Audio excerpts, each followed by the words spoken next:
여러분, 한나라의 징역 2352년이 구형되었습니다. 도대체 무슨 일이 벌어진 걸까요? 이 비상식적인 숫자의 이면에는 한 국가를 파국으로 몰아넣은 경제 스캔들이 숨어 있습니다. 바로 환율 1,500원 시대라는 거대한 착시 속에서 벌어진 부의 증발 이야기죠. 내 자산이 늘었다고 착각하는 사이 나는 가난해지고 있었다는 충격적인 진실 말입니다. 4년 전 10억 원짜리 아파트가 지금 11억 5천만 원이 됐다고요? 축하드립니다. 하지만 그 기쁨 뒤에는 숨겨진 함정이 있습니다. 숫자는 거짓말을 하지 않지만 착시를 만들죠. 달러로 환산하면 오히려 1억 5천만 원이 증발했다는 충격적인 사실 알고 계셨나요? 명목상 가격은 올랐는데 실제 구매력은 줄었다? 이게 대체 무슨 조화일까요? 우리는 지금 원화라는 가짜 안경을 쓰고 세상을 보고 있는지도 모릅니다.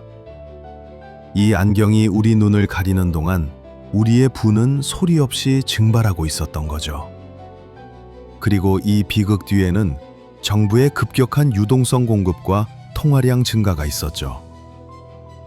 패데믹이라는 명분 아래 풀린 돈은 경제의 숨통을 튼 듯 보였습니다. 하지만 그 달콤함 뒤엔 인플레이션이라는 씁쓸한 독이 숨어 있었죠. 20% 증가한 통화량은 우리 삶의 모든 것을 집어삼키는 괴물이 되어 나타났습니다. 이제 우리는 이 괴물의 정체를 파헤치고 숨겨진 진실을 밝혀낼 시간입니다. 평범한 주부 김미영 씨, 장바구니를 들고 마트에 들어섭니다. 왠지 모르게 발걸음이 무겁죠? 지난달엔 5만 원으로 꽉 채웠던 장바구니가 오늘은 반도 채우기 힘듭니다. 물가는 또 올랐거든요. 내 월급 빼고 다 올랐다는 말이 농담이 아닌 공포가 된 순간이죠. 이 공포의 시작은 바로 한국은행 금고에서 시작되었습니다. 엄청난 양의 돈이 풀렸죠. 광의통화 M2는 미국보다 2배나 빠르게 증가하며 시장에 넘쳐났습니다. 돈이 흔해지면 가치는 떨어지는 법. 이게 바로 인플레이션이라는 괴물의 본질입니다. 하지만 이 돈은 모두에게 공평하게 분배되지 않았습니다. 칸티용 효과 때문이죠. 새로운 화폐는 금융기관과 자산시장에 먼저 흘러들어가 자산 거품을 유발했습니다. 돈을 가장 먼저 손에 넣은 사람들은 주식과 부동산으로 큰 이득을 봤지만 가장 나중에 돈을 받은, 즉 월급쟁이와 서민들은 치솟는 물가에 허덕였습니다. 자산 불평등은 더욱 심화되고 양극화는 돌이킬 수 없는 강을 건너기 시작했죠. 원화 가치 하락은 단순히 환율 숫자 놀이가 아니었습니다. 삶의 질을 갉아먹는 현실이었죠. 환율은 1,470원을 넘어섰고 일부에선 1,600원까지 내다보고 있습니다. 실제 실효 환율은 금융위기 이후 16년 2개월 만에 최저치를 기록하며 경고음을 울리죠. 이는 원화의 실질 구매력이 과거 어느 때보다 심각하게 훼손됐다는 뜻입니다. 해외 주식 투자, 해외 여행 등 내국인의 달러 수요는 계속 늘어나고 있습니다. 반면 한국 자산시장의 매력도는 하락하며 외국인 자금은 빠르게 이탈하고 있죠. 마치 모래성처럼 우리의 부가 서서히 무너져 내리는 순간을 우리는 목도하고 있습니다. 이대로는 안 됩니다. 이 침묵하는 재앙에 우리는 귀 기울여야 합니다. 다음 장에서는 이 재앙을 막지 못하는 중앙은행의 깊은 딜레마를 파헤쳐봅니다. 여의도 한복판, 한국은행 본점은 오늘도 침묵 속에 잠겨 있습니다. 금리 결정의 시간이죠. 총재의 얼굴엔 깊은 고뇌가 서려 있습니다. 과연 금리를 올릴까요? 아니면 내릴까요? 어느 쪽을 선택하든 한국 경제에겐 치명적인 칼날이 될 수밖에 없다는 것을 그는 압니다. 1900조 원. 이 거대한 가계부채는 한국 경제의 발목을 잡는 거대한 괴물입니다. 금리를 올리면 이자 부담은 눈덩이처럼 불어나 수많은 가정을 파탄으로 몰아넣을 겁니다.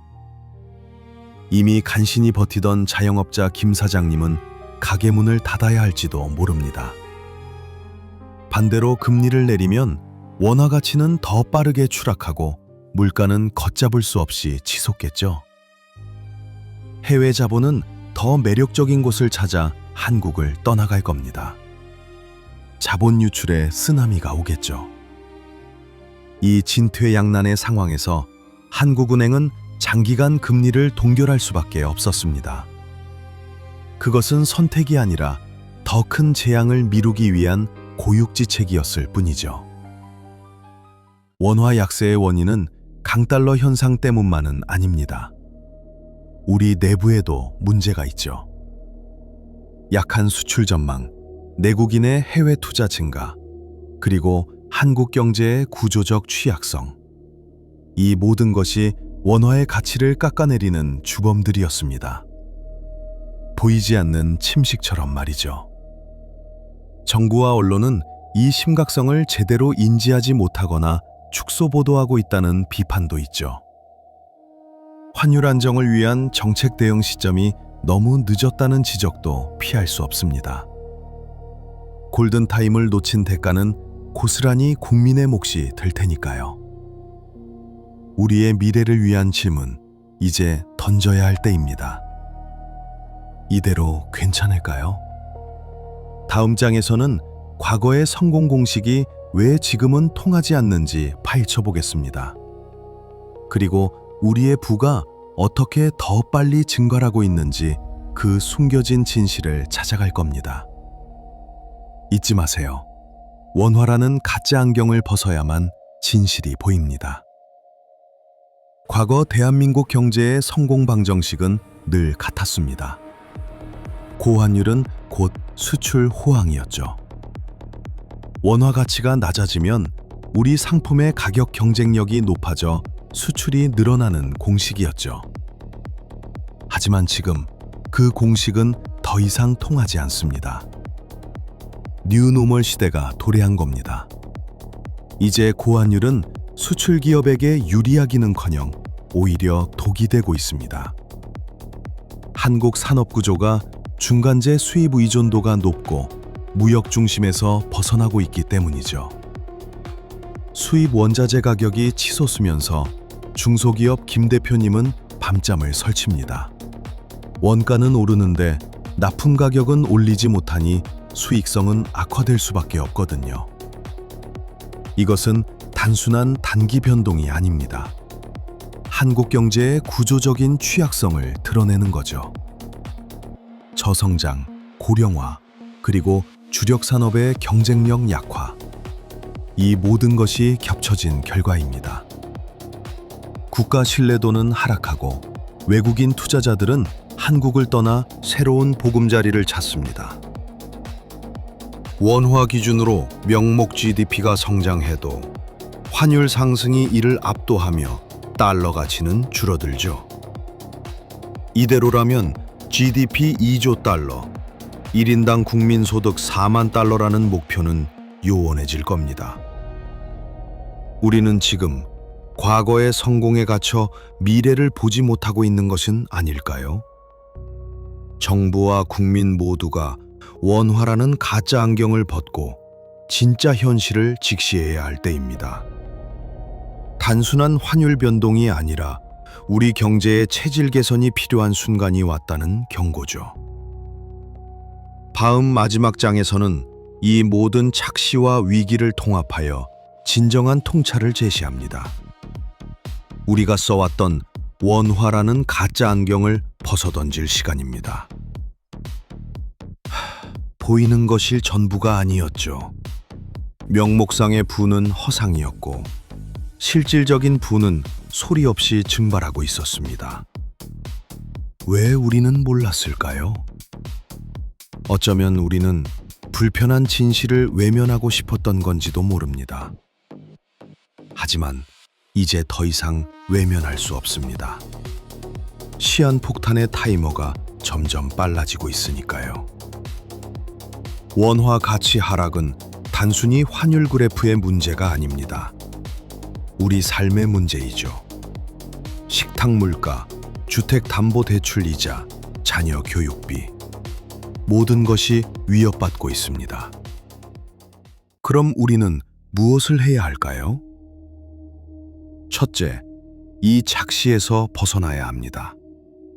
명목상의 숫자 뒤에 숨겨진 실질 가치를 제대로 이해하고 요구해야 합니다.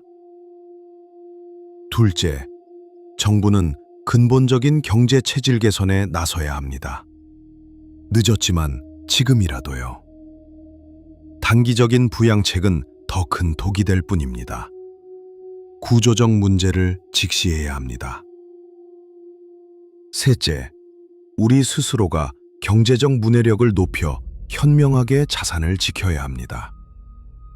원화 편향을 벗어나 글로벌 시야로 우리의 자산을 바라볼 필요가 있습니다.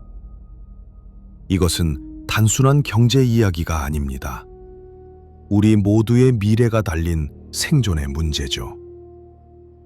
환율 1,500원 시대, 이 원화라는 가짜 안경을 이제는 정말 벗어던져야 합니다.